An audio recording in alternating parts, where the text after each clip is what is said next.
अस्सलाम वालेकुम स्टूडेंट्स। आज बेसिकली जो टॉपिक मैं और आप डिस्कस कर रहे हैं वो बेसिकली बेटा डिस्कवरी ऑफ न्यूक्लियस है। रदरफोर्ड एटॉमिक मॉडल भी कहते हैं।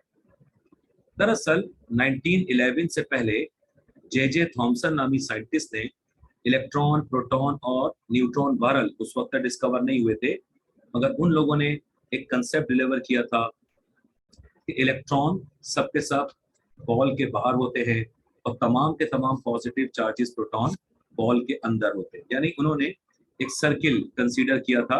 उनके नजदीक, जे थॉमसन के नजदीक, एटम एक बॉल की तरह है। तमाम positive particle proton inside the ball गेंद के अंदर होते हैं और तमाम के तमाम नेगेटिव चार्जेस गेंद से बाहर पाए जाते हैं और कुछ न्यूट्रल पार्टिकल प्रोटॉन के साथ सेंटर के अंदर एग्जिस्ट करते हैं। इस बात को सही या गलत साबित करने के लिए रदरफोर्ड नामी साइंटिस्ट ने एक एक्सपेरिमेंट किया और उस एक्सपेरिमेंट के थ्रू उन्होंने इस बात का पता लगा लिया कि जे थॉमसन की कहीं भी बात दुरुस्त नहीं थी। अब देखो, ये इसका इंट्रोडक्शन है। लॉर्ड रदरफोर्ड कहते हैं, अर्नेस्ट रदरफोर्ड कहते हैं। ईयर याद रखोगे 1911 वो ईयर था जिसमें अर्नेस्ट रदरफोर्ड नामी साइंटिस्ट, जर्मन साइंटिस्ट ने एक प्रैक्टिकल एक एक्सपेरिमेंट परफॉर्म किया ताकि वो इस बात का पता लगा सके कि जे थॉमसन की बात दुरुस्त है या जे थॉमसन की बात गलत है। अब देखो, यहाँ तुम्हारे लिए कुछ एमसीक्यूज भी मौजूद होंगे। Very thin gold metal foil लिया था जिसकी थिकनेस थी 0.004 सेंटीमीटर, यानी 0.0004 कह लो या 4 × 10⁻⁻⁴ सेंटीमीटर कंसीडर कर सकते हैं। लिहाजा 0.004 का मतलब क्या होगा? 4 एक्सपोनेंट -4। यह है इसकी थिकनेस जो गोल्ड फॉइल से कंसर्न दी गई। तो एक्सपोनेंशियल फंक्शन की बुनियाद पर भी जहन में रखिएगा। ये 0.0004 कहिए, 4 × 10⁻⁻⁴ सेंटीमीटर कहिए, ये दोनों बातें एक ही कहलाएंगी। उन्होंने इस गोल्ड फॉइल के इर्द गिर्द एक सर्कुलर स्क्रीन लगाई थी जिसको जिंक सल्फाइड से बनाया गया था, जिंक सल्फाइड से। ये एक सिंपल सी डायग्राम है। बेटा, डायग्राम आपने एग्जाम में ड्रॉ नहीं करनी है, ये बात ज़हन में रखिएगा। यहाँ पर एक गोल्ड फॉइल जो तुम लोगों की स्क्रीन पे नजर आ रहा है सेंटर में रखा गया और इसके इर्द गिर्द zinc sulphide ZnS, Z capital N small capital S, zinc sulphide की एक स्क्रीन लगाई गई। उसके अलावा बेटा एक सोर्स जिसमें अल्फा पार्टिकल्स की बम्बार्डमेंट करवाई जानी थी, रेडियो एक्टिव सोर्स इस्तेमाल किया था, पोलोनियम। कौन सी चीज है? पोलोनियम को हमने बतौर एक सोर्स इस्तेमाल किया था जहां से अल्फा पार्टिकल्स की बम्बार्डमेंट मिली या अल्फा पार्टिकल्स हमें हासिल किए जा सकते थे। ये डायग्राम सिर्फ और सिर्फ आप लोगों को इस बात की वजाहत कर रही है कि इसमें क्या काम कैसे हो रहा है। In his experiment, Rutherford bombarded alpha particles on very thin metallic gold foil जिसकी thickness थी 0.0004 सेंटीमीटर। अब बेटा, in order to record experimental observations, he made use of circular screen coated with zinc sulfide। अब इसके पीछे काम क्या चीज मौजूद थी कि साइंटिस्ट ने अल्फा पार्टिकल्स को कैसे हासिल किया। तो अल्फा पार्टिकल्स बेटा आमतौर पर हीलियम के न्यूक्लियस होते हैं। हीलियम एलिमेंट का एटॉमिक नंबर 2 है, मास नंबर 4 है, न्यूक्लियस में 2 प्रोटॉन्स हैं, ऑर्बिट में 2 इलेक्ट्रॉन्स हैं। जब हम ये 2 इलेक्ट्रॉन रिलीज कर देंगे तो हीलियम आयन बन जाएगा। इस हीलियम आयन को अल्फा पार्टिकल्स कहते हैं। हीलियम आयन कहिए, अल्फा पार्टिकल्स कहिए, दोनों बातें एक ही कहलाएंगी। अब आप लोगों ने एक चीज पर गौर करना है, वो है ये।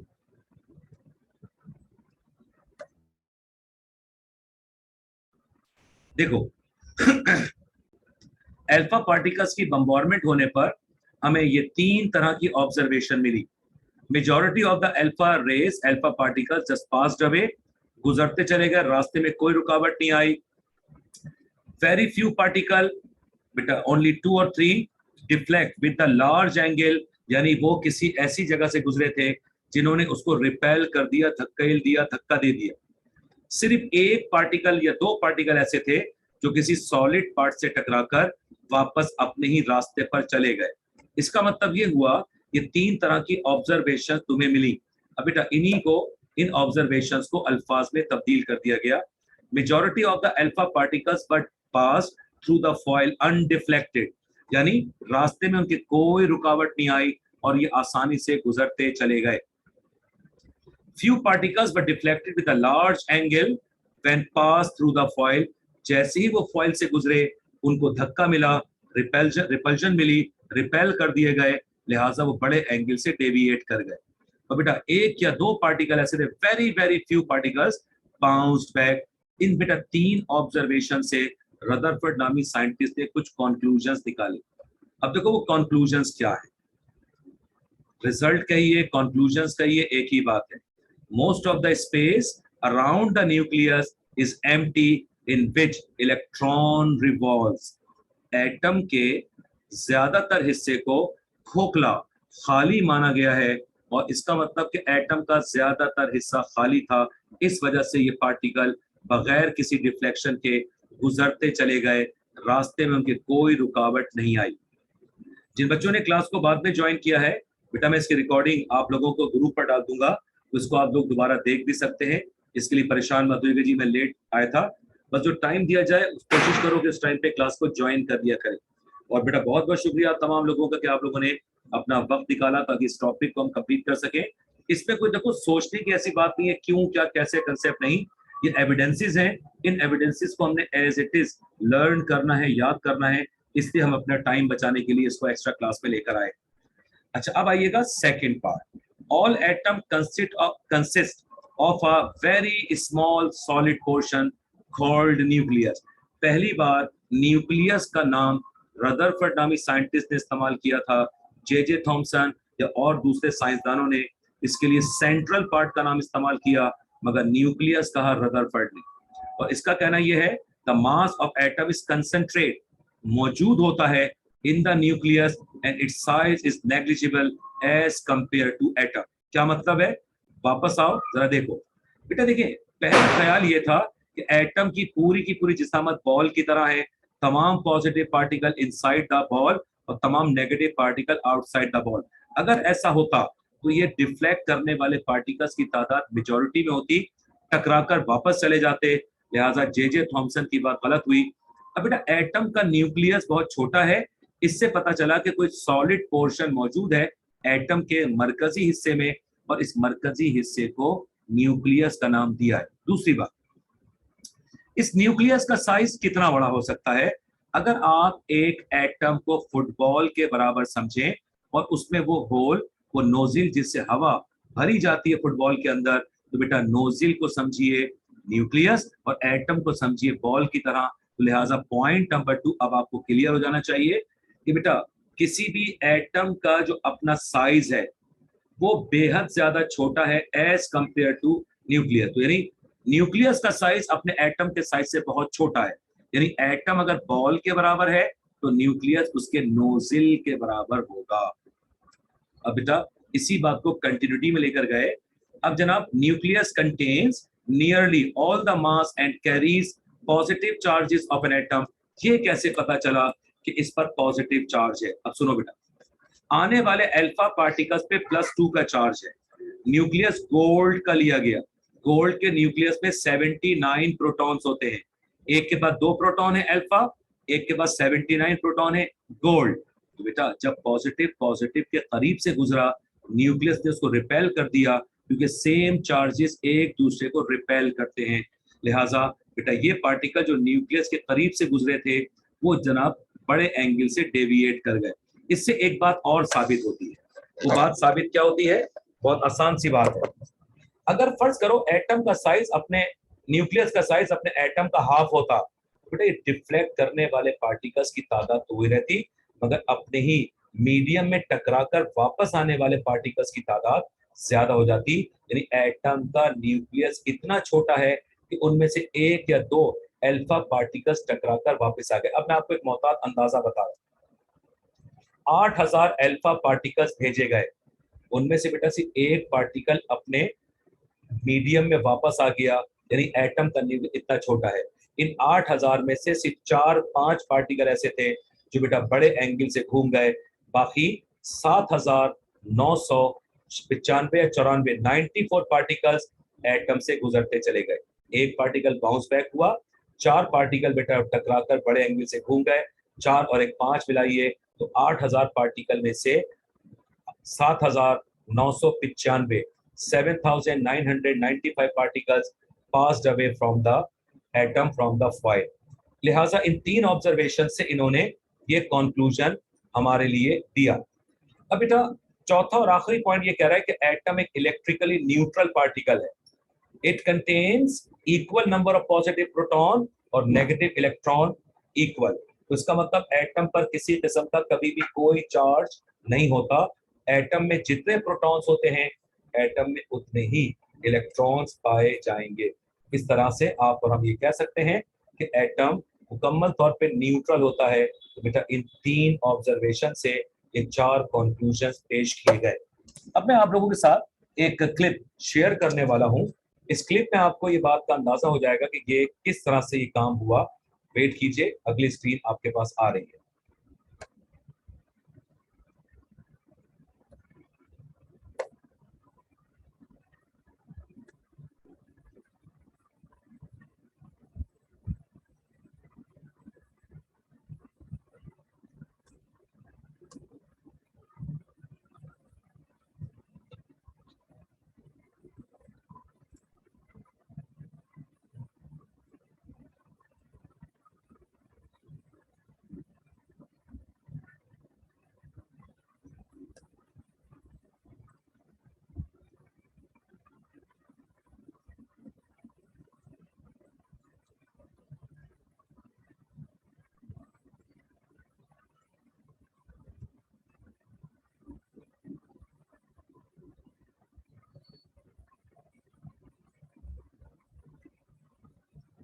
अच्छा, अब देख लीजिए, ये लेड का बॉक्स है, इसके अंदर पोलोनियम रखा गया है कि लेड बॉक्स से रेडिएशन पास नहीं होती।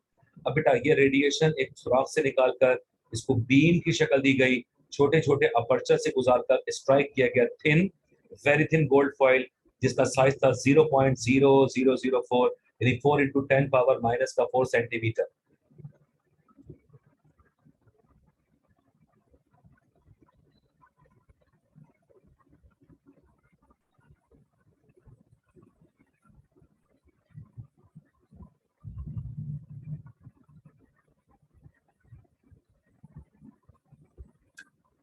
अब आपको ये बात समझ में आ गई।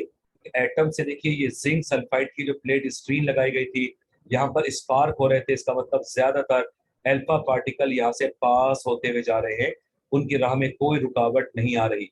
ठीक है, अब आपको देखें यहाँ पर कुछ लेफ्ट और राइट साइड पर इस जगह गोल्ड फॉइल पे स्पार्क नजर आएंगे, जो बड़े एंगल से डेविएट कर रहे थे कुछ पार्टिकल्स।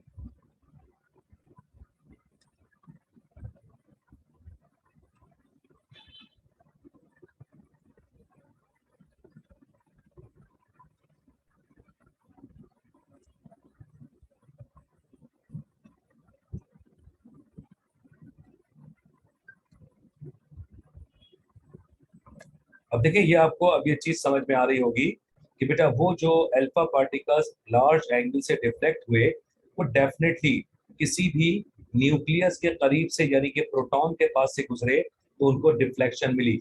और देखो एक पार्टिकल ऐसा था कि एटम का न्यूक्लियस का साइज बहुत छोटा, ये पार्टिकल टकराकर बाउंस बैक कर गए। Just continue.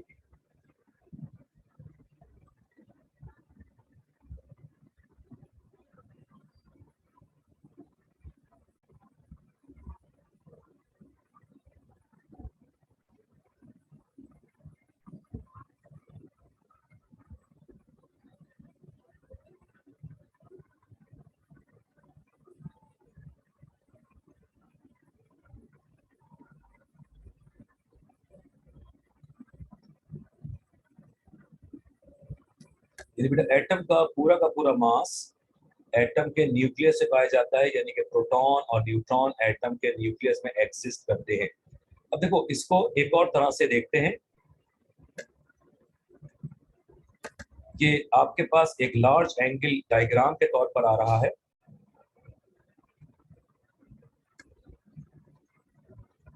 जो काम तुमने अभी देखा था उसी जो भी आप देख कर आए थे, इसको एनिमेटेड फॉर्म में देख लीजिए। पोलोनियम सोर्स से अल्फा पार्टिकल निकाले गए, गोल्ड फॉइल पे स्ट्राइक कर रहे हैं, ज्यादातर स्पार्क तुम्हें आफ्टर द गोल्ड फॉइल नजर आ रहे हैं, और बेटा एक दो इक्का दुक्का हमेशा अपने मीडियम की तरफ वापस आते हुए एक और बड़े एंगल से घूमने वाले 2 या 3 पार्टिकल। अभी कुछ देर के बाद ये चीज इनलार्ज होकर आपके सामने एक और मंजर पेश करेगी।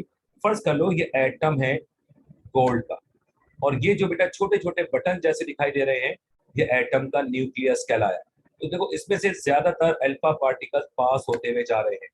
हाँ, जहां पर वो न्यूक्लियस टकराएंगे वापस आ गए, और जो न्यूक्लियस के करीब से गुजर रहे हैं बेटा वो डिफ्लेक्ट होते जा रहे हैं अपनी ही लार्ज एंगल पर, बड़े एंगल पर। ओके, लिहाजा ये था डिस्कवरी ऑफ इलेक्ट्रॉन से कंसर्न एक टॉपिक। अब हम वापस आएंगे अपनी इस चीज पर।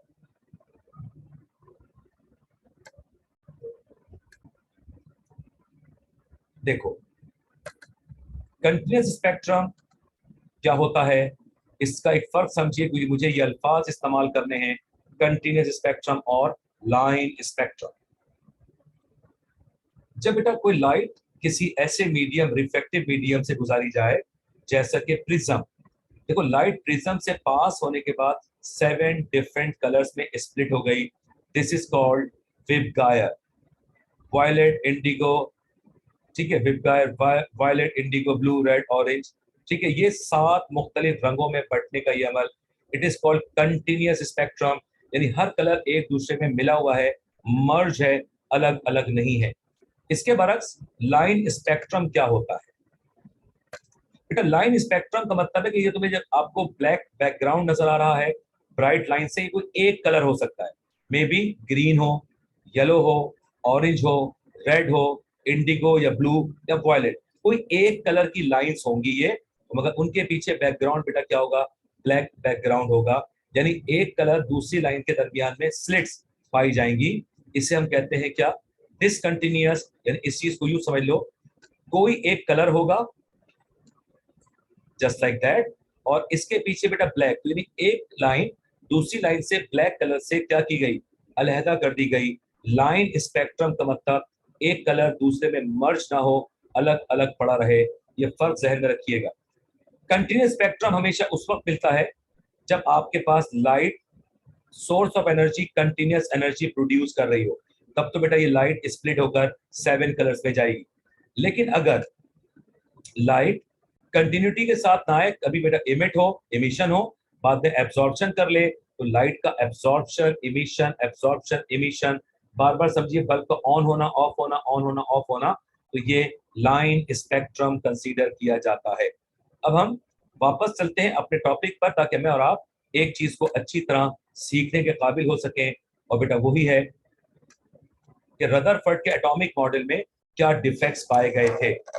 तो जो बच्चे अभी जरा क्लास में देर से आए हैं, वो जरा इस बात को समझ लीजिएगा कि बेटा रदरफोर्ड नामी साइंटिस्ट ने एटम के न्यूक्लियस को डिस्कवर किया था, जे थॉमसन की कहीं भी बात को गलत या साबित करने की कोशिश की थी। लिहाजा रिकॉर्डिंग बेटा मैं ग्रुप पर डाल दूंगा, आप लोग इसको दोबारा देख सकते हैं, पढ़ सकते हैं, सुन सकते हैं। ओके, अब आ जाओ defects in Rutherford atomic model, कि बेटा रदरफोर्ड के एटॉमिक मॉडल में क्या क्या नकाइस मौजूद थे। आप ये बात अच्छी तरह जानते हो, अगर कोई भी शख्स, इंसान, ठीक है, या फिर कोई पार्टिकल की बात कर ली जाए, अगर मुसलसल चलते रहे, भागते रहे, दौड़ते रहे, तो बेटा आहिस्ता आहिस्ता उनकी एनर्जी क्या होती जाएगी? कम होती जाएगी। अब बेटा अगर इलेक्ट्रॉन, जैसा कि रदरफोर्ड ने कहा था कि इलेक्ट्रॉन न्यूक्लियस के अराउंड कंटिन्यूअस रोटेट करते रहते हैं, यानी मुसलसल रिवॉल्व होते रहते हैं, बेटा लोगों का एतराज यह था, साइंसदानों की टीम का, अगर इलेक्ट्रॉन कंटिन्यूअस रिवॉल्व कर रहा है तो बेटा वो यकीनन एनर्जी को इमिट करेगा, रिलीज करेगा, और जब एनर्जी रिलीज होगी तो बिल आखिर इलेक्ट्रॉन न्यूक्लियस में जाकर गिर जाएगा। मगर ये बात नहीं होती। एटम का मतलब है मैटर, और matter can neither be created nor destroyed। ना तो एटम को बना सकते हैं, ना ही एटम को फना कर सकते हैं। इस बुनियाद पर कहा गया कि बेटा एटम कभी भी डिस्ट्रॉय नहीं हो सकता। तो बेटा अब इस बात का जवाब नहीं दे पाए कि इलेक्ट्रॉन अगर कंटिन्यूअसली मूव कर रहा है तो उससे एनर्जी रिलीज क्यों नहीं हो रही। अगर एनर्जी रिलीज हो रही है तो इलेक्ट्रॉन जाकर न्यूक्लियस में क्यों नहीं गिर जाता। फिर if the electron emit energy continuously, बताओ बेटा प्रैक्टिकली तुम्हें और मुझे कौन सा स्पेक्ट्रम मिलना चाहिए, कंटिन्यूअस स्पेक्ट्रम मिलना चाहिए। लेकिन प्रैक्टिकली हमें कौन सा स्पेक्ट्रम मिलता है, लाइन स्पेक्ट्रम। इट मींस कि अगर एटम से इलेक्ट्रॉन की मूवमेंट से इलेक्ट्रॉन एनर्जी रिलीज करते रहे तो प्रैक्टिकली कंटिन्यूअस स्पेक्ट्रम मिलना चाहिए, मगर बेटा मिलता कौन सा है, लाइन स्पेक्ट्रम हासिल होता है। ठीक है, लिहाजा इस तरह defects of Rutherford atomic model की थ्योरी यहां पर कंप्लीट हो गई। अब मैं